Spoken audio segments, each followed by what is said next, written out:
Example 4, part B, graphing the h of x graph now. So here's the h of x equation that we found here.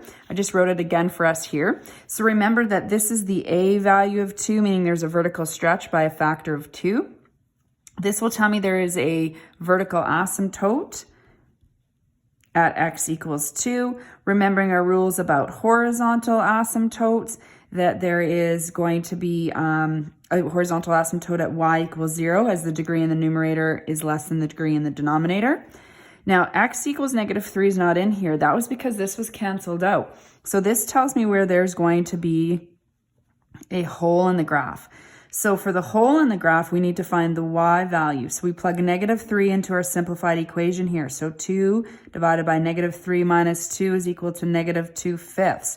So my hole in the graph, or point of discontinuity, is going to be -3 and -2/5. So that's very important that we plot that in there. Other key points would be x and y intercepts. I know if I have a horizontal asymptote at y equals 0, that I'm going to have no x intercept. So there's nothing to calculate there. My y intercept, we're going to let x equals 0.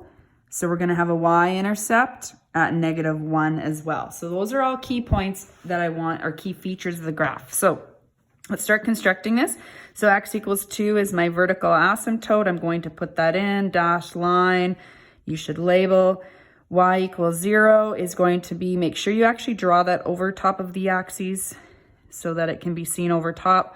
Y equals 0.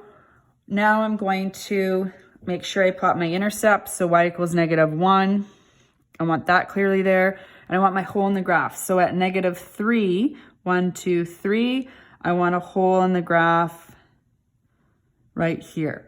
Okay, good idea to label it. It's labeled there as well. So if you did forget, we could see what it is, but it's a good idea.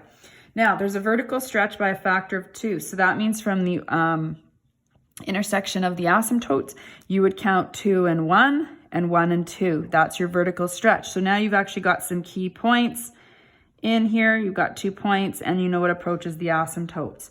Again, from this intersection, you know that it's going to go 2 over and 1 down, which we already had our points there, and you're going to go 1 and 2. So that vertical stretch is you're counting 2 in both directions from that middle point. You want to make sure this goes to the hole and not drawing your line through the actual hole.